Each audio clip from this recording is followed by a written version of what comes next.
Hasta diciembre, el DANE desplegará por todo el país toda su capacidad técnica, más de 8.000 censistas y supervisores para ir negocio por negocio, los formales y los informales, para medir la dimensión de la economía nacional, y eso, por supuesto, ocurrirá también en Bogotá. Sobre eso hablamos con Ana Lucía Largo, la directora territorial del DANE para Bogotá y el centro del país. Bienvenida, ¿cómo le va? Muy bien, Yamil, muchas gracias. Directora, gracias por venir. Cuéntenos, ¿por qué no se había hecho este censo en 34 años?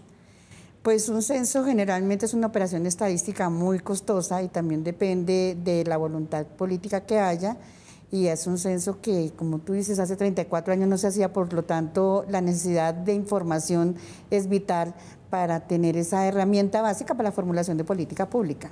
Costará más de 300.000 millones de pesos y van a censar cerca de 3.5 millones de establecimientos.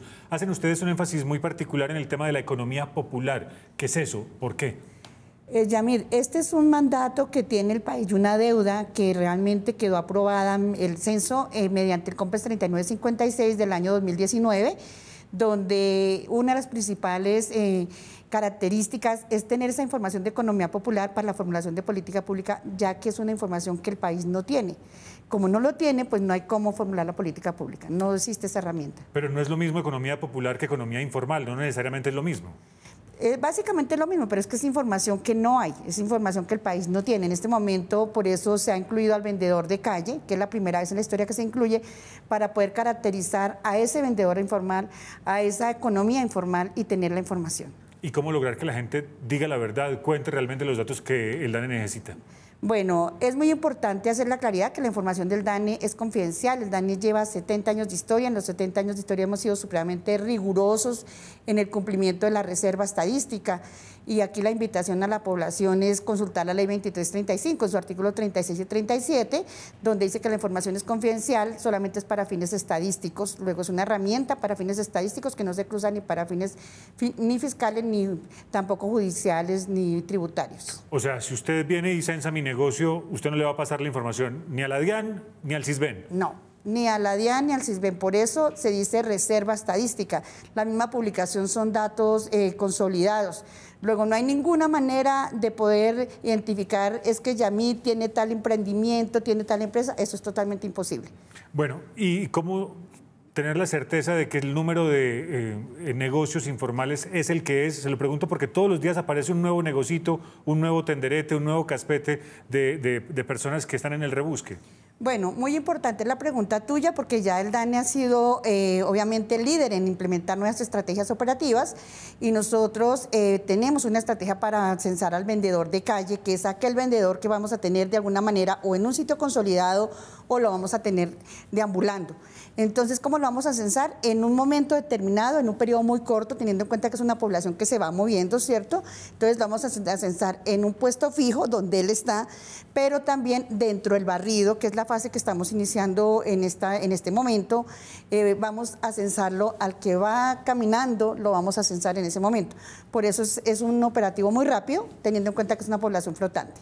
Hay tiendas, hay pymes, hay empresas un poco más grandes. ¿Qué les van a preguntar?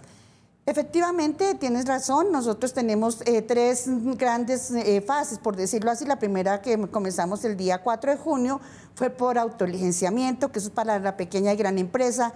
Allí se hace, mediante la página web del DANE, se le envía al empresario un usuario y un código para entrar, un password, se le asigna también un monitor y ellos autolicencian mediante la página del DANE en línea.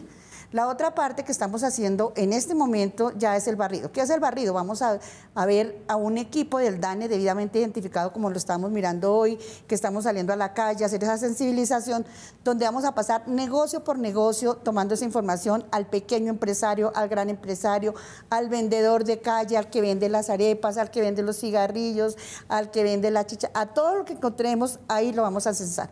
Y con una apuesta muy importante, aparte de incluir la la economía informal, vamos a tener nosotros información de la pertenencia étnica, del componente étnico-racial, bastante importante, dado que siempre se ha querido tener esa caracterización y pues no se ha tenido hasta en este momento. Es la gran innovación que vamos a tener también en el censo. Tener información de la economía popular y el componente étnico-racial. ¿Qué le vamos a preguntar? Por características generales del negocio, por personal ocupado, se le va a preguntar por ingresos, por gastos también se le va a preguntar, obviamente por economía popular y el componente étnico-racial. ¿Y qué no le van a preguntar de ninguna manera para que no se vaya a prevenir? Bueno, muy importante que tengamos presente que el censo va dirigido a las unidades económicas, no a los hogares. No vamos a ir ni a las viviendas ni a los hogares. La única manera que podemos llegar de pronto a una vivienda es si la vivienda tiene una unidad económica, pero vamos a pedir información de la unidad económica para que lo tengamos presente. O sea que eventualmente hay un cubrimiento del DANE para que nadie se vaya a hacer pasar por funcionario para pedir esa información. Claro que sí. ¿Cómo podemos identificar a nuestro encuestador del DANE? El personal del DANE va debidamente identificado con su kit de identificación, su cachucha, su chaleco, el morral, con el logo. En la DMC, como se recolecta la información, van a encontrar que tienen el carnet digital, tiene un código QR que el cual pueden verificar con el DANE.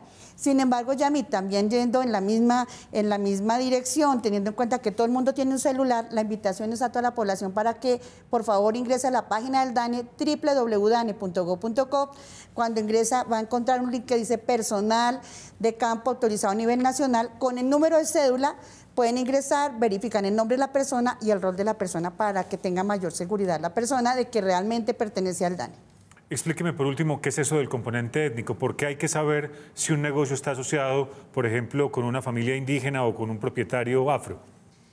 Es muy importante, teniendo en cuenta que es información que no existe, que tampoco tenemos esa información del tejido especial, teniendo en cuenta que Colombia tiene pues esa condición étnico-racial.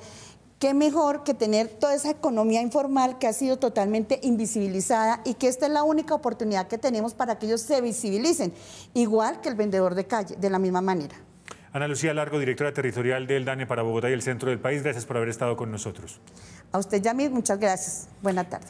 De aquí hasta diciembre estarán entonces los censistas en diferentes lugares del país, en Bogotá, en la región metropolitana. Seguramente tocarán la puerta de su negocio para hacer unas preguntas, pero si usted tiene alguna duda puede mirar la página del DANE para corroborar que efectivamente sea un funcionario y que le esté preguntando por información general de su negocio y no por información particular, suya, personal.